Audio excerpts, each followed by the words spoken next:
She saw the two people with Alistair and Lyram glance at each other, then shook their heads after both looking at Alistair before choosing crystals of their own nearby. They weren't able to endure this pressure, knowing they couldn't take the treasure. She knew it. They would try nothing against the overwhelming Alistair. Lyram frowned with a confused look on his face, but he got out of Kimarya's way. Looking at him as she passed, she winked. His face paled, and before he could get out a word, he coughed up a mouthful of blood. She stopped and told him to choose a crystal before walking in front of Alistair and handing him something. He smugly smiled before rage filled his face. He looked up but saw that Kimarya had already dashed into the red haze. He still didn't take one step forward, even though he was fuming with rage as he threw the dirty stone in his hand to the ground. He wasn't an idiot with a death wish. He wouldn't dare follow her into that.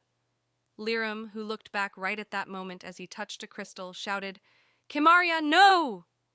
Immediately after she saw all white, she screamed so hard her vocal cords might have even torn. Every part of her consumed her consciousness with unimaginable pain. Dreadful pain, she couldn't even escape to unconsciousness to escape from it. She writhed on the floor, making guttural screams. "Sunny 56% cell damage. Kimarya, get back out of this," Sasquatch said. "Huh, let this great one help you with smacking some faces." Light shone and covered Kimarya from head to toe. Kimarya's eyes, wet with blood, could see. She once again had control of her body. She knew her clothes were drenched with blood. She was just now uncontrollably vomiting blood till now. Sasquatch interrupted her. "This magnificent one can't maintain this transformation for long. Get the crystal."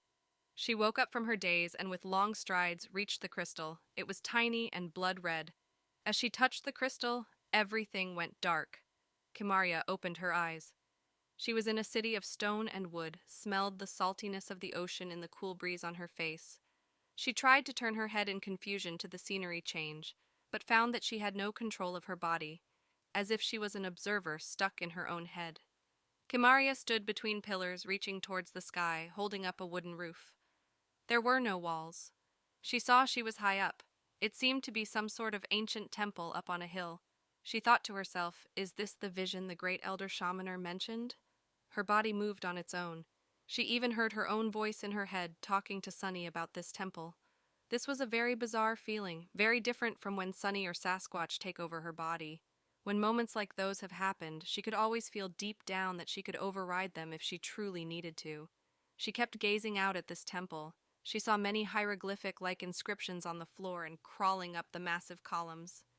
Kimarya could feel Sunny answering affirmatively to the Kimarya of this vision and scanning them.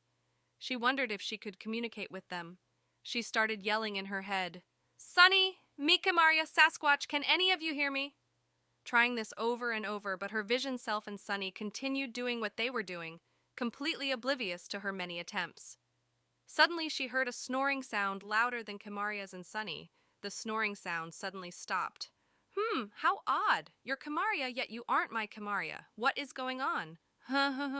I thought I felt someone new in this occupied head. Please explain to this great and powerful and oh so magnificent one what seems to happening right now. Kimarya, both surprised and elated, said, "Sasquatch, I was just in the Veilstone selection, and I touched the centermost crystal, and I'm in a vision right now. Why am I being shown this? Can they hear you responding to me?"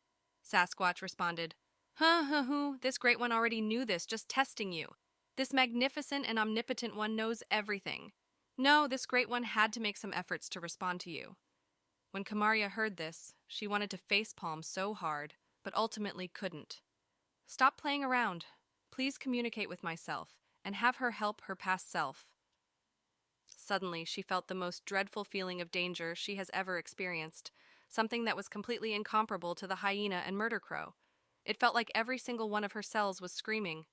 She felt as if she was utterly insignificant, like she was less than even an ant before some dreadful colossus looming above that seemed to push some dreadful formless pressure against her and trying to pulverize her.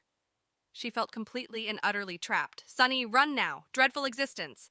Less than 0.0009% chance of survival."